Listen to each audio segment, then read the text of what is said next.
Hey, Jasmine. Hi. Hi, I'm Allison.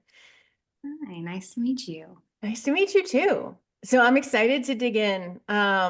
It sounds like maybe some niche help and some consult call support. Is that going to be helpful for you?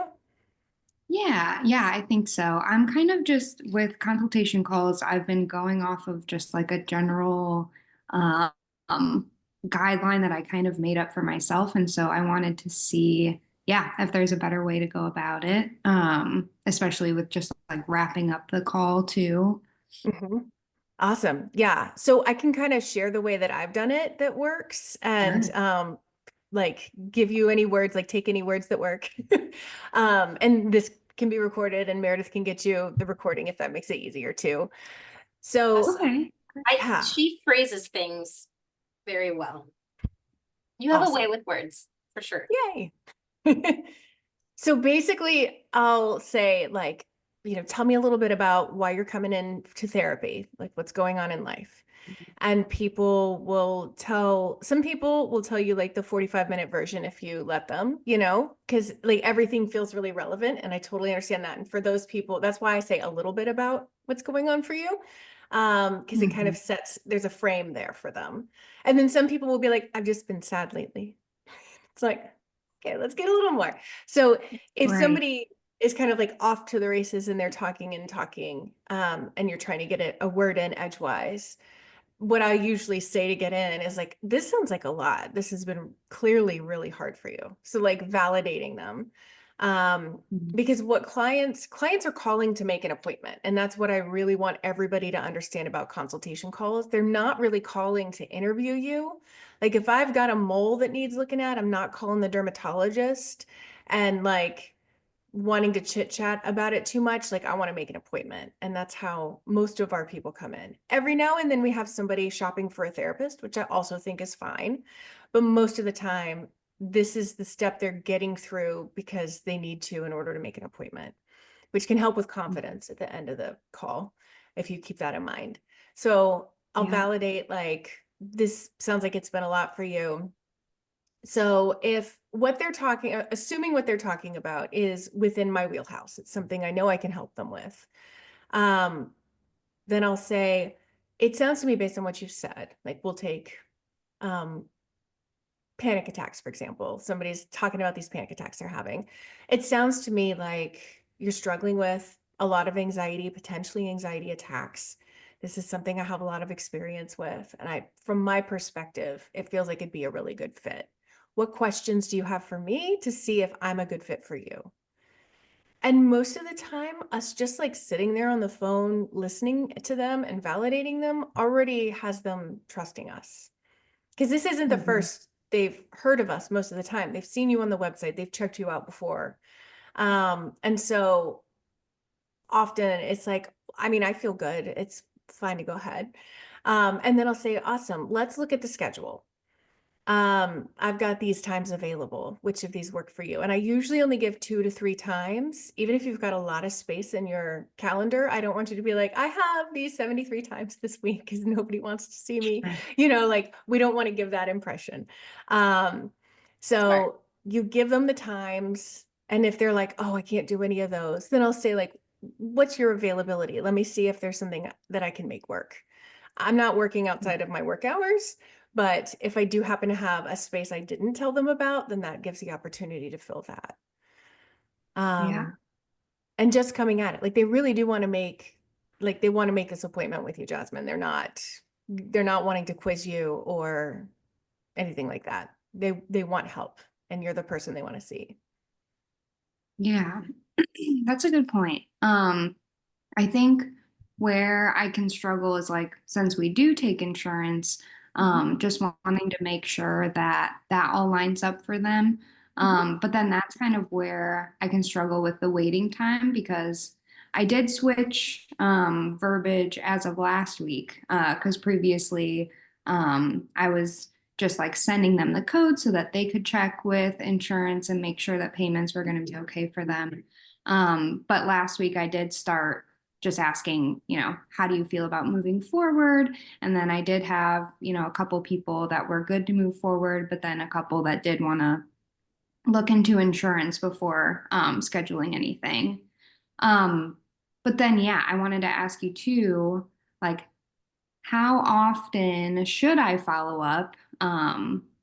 Because then I feel, I don't know, like I follow up, a couple of times, but then I don't want to overdo it too. I think a couple of times is good, but I want to go back to something you said about having them check on their insurance. I'd flip it because if I need to call my insurance, I'm going to take forever to call them. I'm going to do it like Yeah. 3 weeks from now, maybe, even if I'm Hmm. really motivated in a lot of other Yeah. ways. So, what I have found helpful is to say, let's go ahead and get you set up for early next week. And in between now and then, call your insurance, make sure that that works. And if it doesn't for any reason, you just give me a call back and cancel. Just make sure you do it before Friday if we're scheduling for Monday. Gotcha. Yeah, that's a good idea. So like set the appointment and then yeah, if it doesn't work out, then we can cancel. Yeah. And that way, like, then they have a timeline. Like, if I have a deadline that I have to call my insurance, then I'll do it. But if it's like, yeah, just check it out and give me a call back, I'm not getting help for a while. Or I'm finding a practice that will do it for me.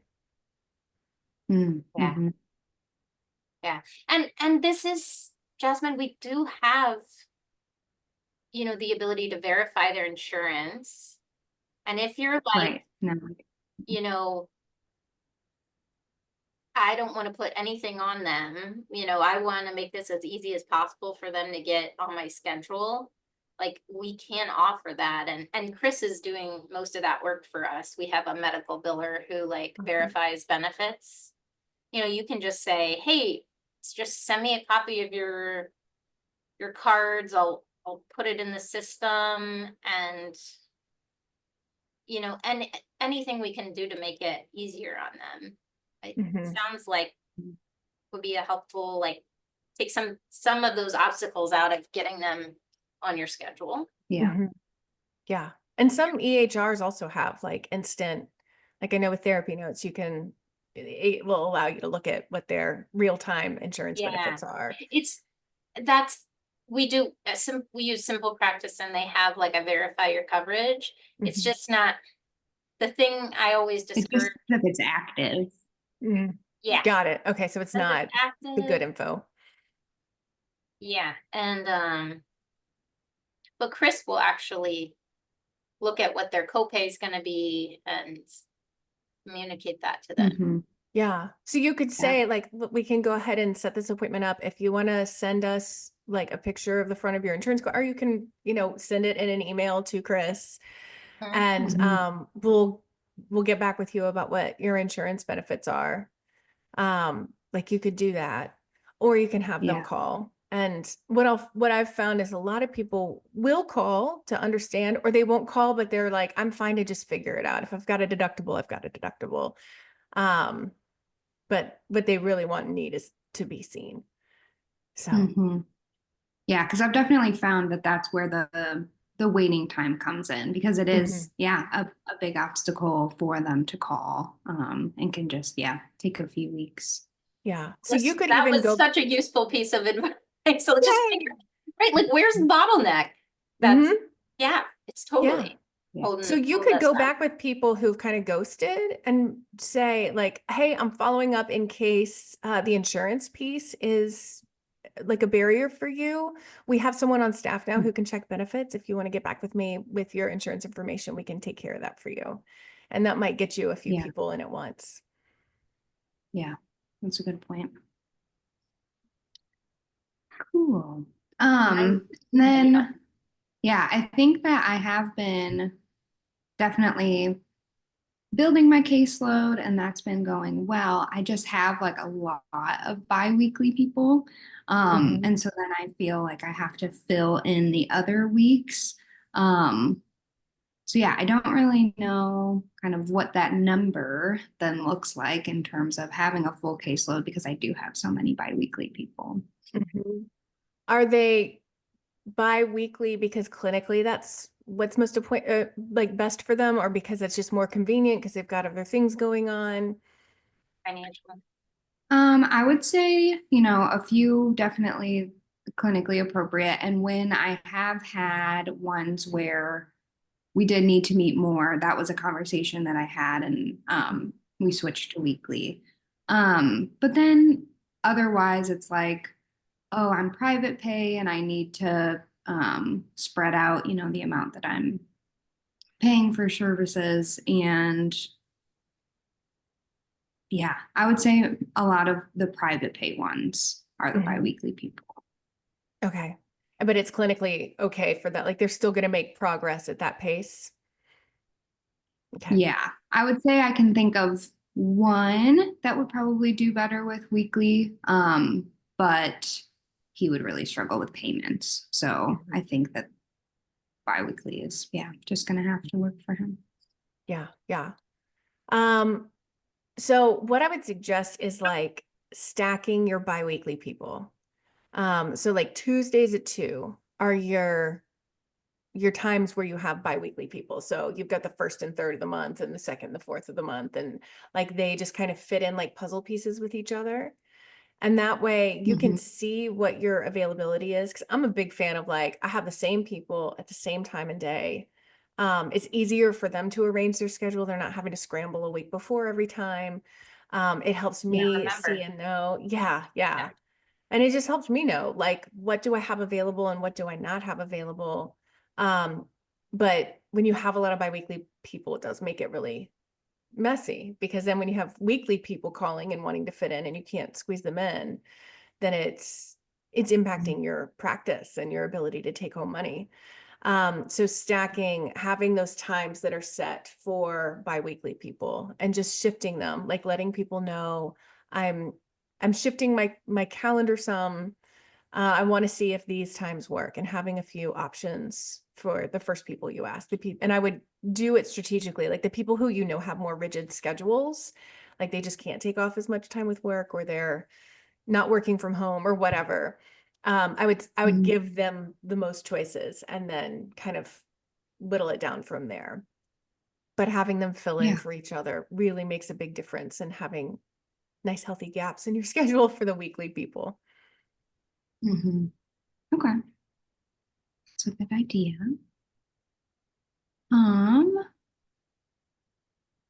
Oh, and then I did want to see, just in terms of marketing strategies, would you say that like networking and really talking with other therapists in the area is a really good like top strategy to use? Yeah. It's one that I consider non-negotiable, and having helped people start practices for 10 years, it is way more important now than it ever has been with like big therapy tech taking over and filling in a lot of the other marketing strategies that we might have used in the past, like Psychology Today, when they're adding 1,000 people to your town. It's all of a sudden a lot less useful for everyone.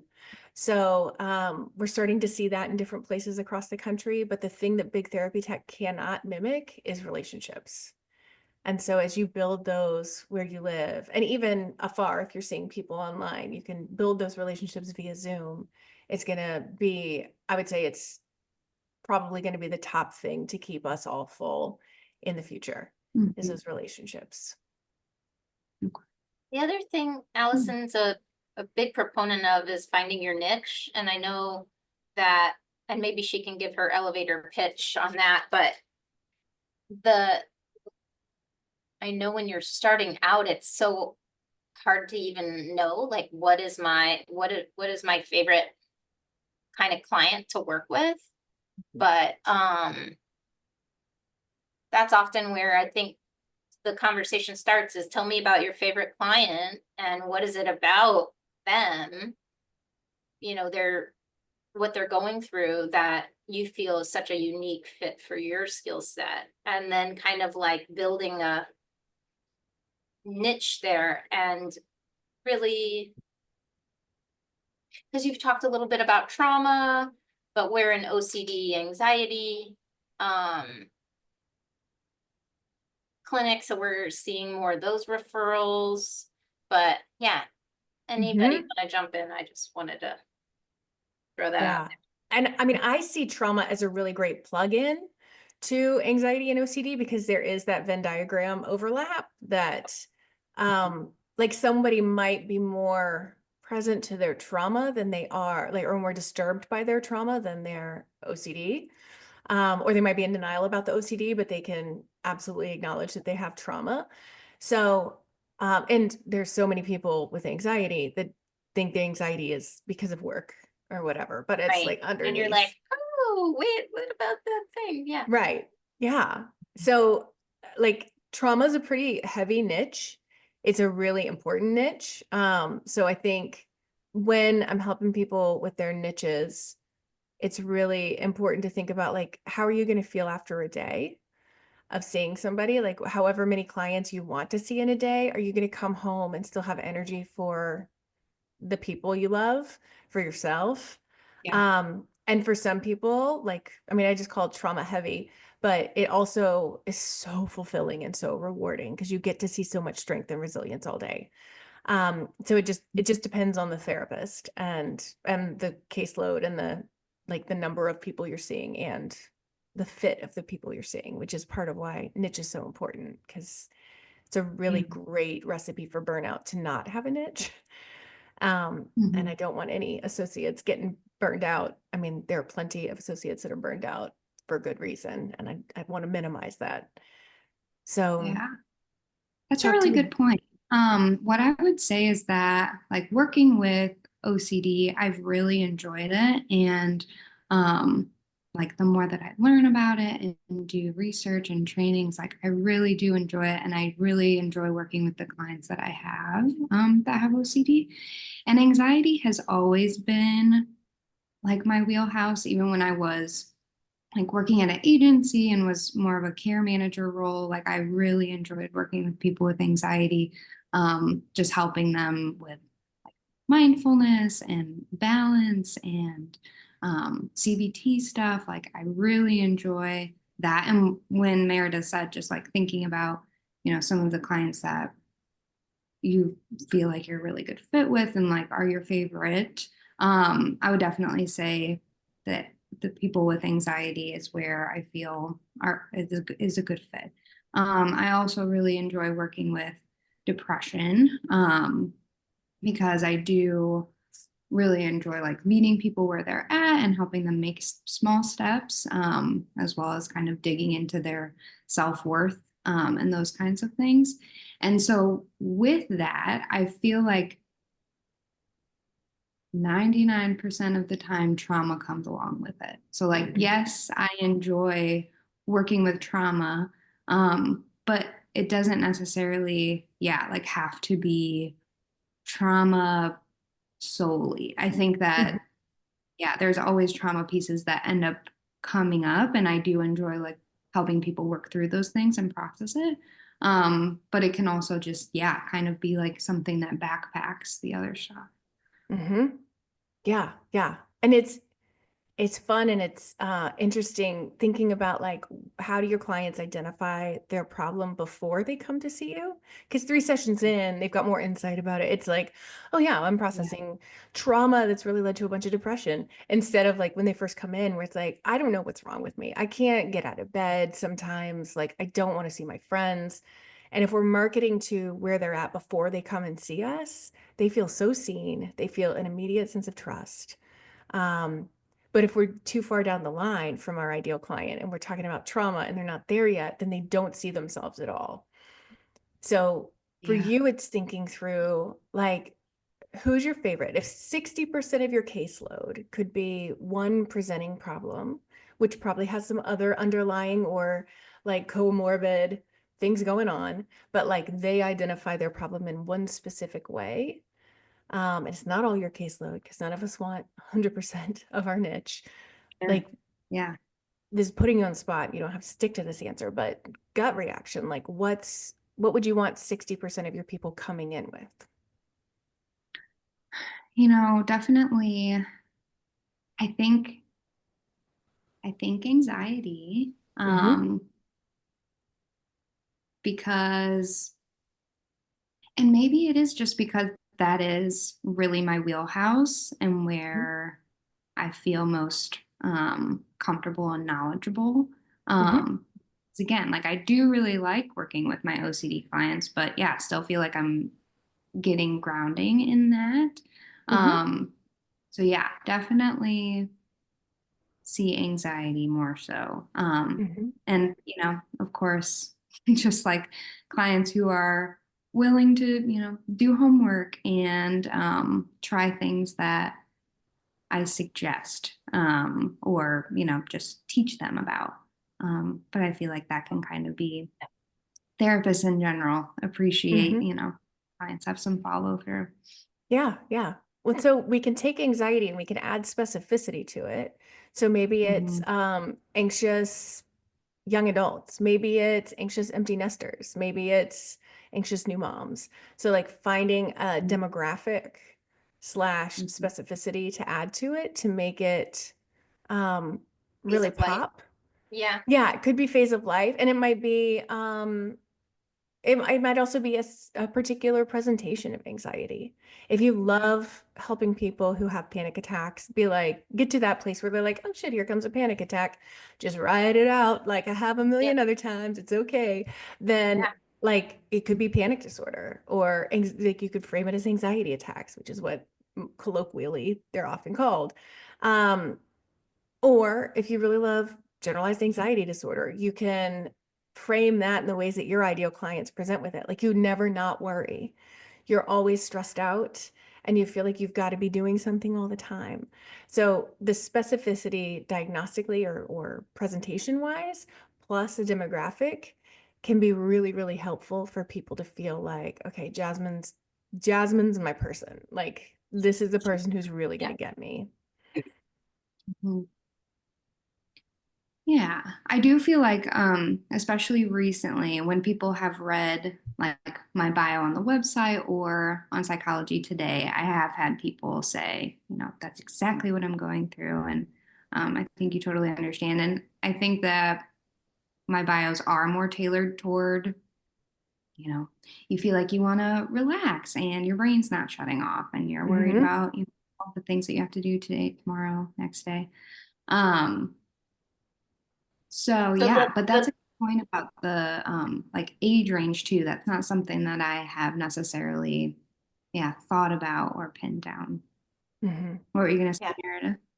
Oh, I was just gonna say the prompts that I encouraged you and Sarah to use to write your bio came from Allison. So she's the Mm. she's the origin. But like, yeah, there's something like for me when a client sees like, oh, it feels like I'm playing whack-a-mole with my compulsions, and there's always a new one popping up. They're like, oh, that is how it feels. Mm-hmm. And right, if when you can have that moment with a client, like they again, they're calling you. Um, Mhm. so finding out the specific things they're saying or that they're connecting to on your so I always ask like, oh well, Mm-hmm. what was it about my bio? If they're saying like, oh, it Mhm. really spoke to me. Mm-hmm. Yeah, because you can then, if it's thematic, like if three people that you really love working with are like, you had this one sentence about X, Y, and Z, then you can like take out, we all have like some less interesting sentences in our bios. At first, you can take out the ones that aren't Right. really moving the needle and you can talk more. You can go into more specifics about the thing that they've already identified as was really effective in having them choose you. Yeah, and Yeah. that thing about what you said about ruminating, like, oh man, we could write a bunch of sentences about people who feel like caught in that like Mm-hmm. cycle of rumination. They can't turn it off for sure. Yeah. Yeah. You could write about like the hell of trying to use meditation when you're like, because everybody tells everybody who's anxious to meditate, right? Yeah. Like trying to Yeah. meditate to try to take care of yourself and then getting more frustrated with yourself because your Yeah. brain goes into overdrive, you know? Right. So like there are all these like specific lived experiences that you can describe that will have people be like, should I have a camera in my brain? Like what's going on? So Yeah. Mhm. yeah. Yeah. It's a good one. Awesome. Um, Well, we're coming up on time. Do you feel like this gives you a jumping off point, Jasmine? Totally. Yeah. Okay, I good. think it gives me some things to hone in on. And with the calls too, what I was doing is I was like providing my background first. I think it Mm, is a really good idea to just start off with like what brings you in and then pulling in how my background can help rather Yeah. than the other way around. And to keep that part too, because they don't care about you that much, right? So like to keep it really brief when you do. Yeah. I wouldn't say, unless they're asking questions, specific questions, I wouldn't say more than a sentence or maybe two. And always everything you're saying in those 1 to 2 sentences is going back to whatever they've disclosed. Mhm. Yeah, Yeah. I think it'll make it, Okay. you're going to convert a lot more people. A lot more people are going to come in. Just shifting a few really simple things. Like you weren't doing anything bad or wrong, it's just We're thinking not about taught how to sell ourselves. we're not No. at all. Yeah. In Awesome. fact, it makes most of us uncomfortable. Yeah, absolutely. Absolutely. Because we're also taught not to exist in therapy as in grad school. So we're like just there as a vessel for healing. Right. So awesome. Well, Meredith, I'd love for you to keep me updated on how things Yeah. go for Jasmine. I Okay. wish you luck, Yeah. Jasmine. Like you're so close to like being exactly where you want to be. So Thank you so much for your help. Thank you. absolutely. I'll see y'all later. Okay, take care. Thanks. Bye. Bye.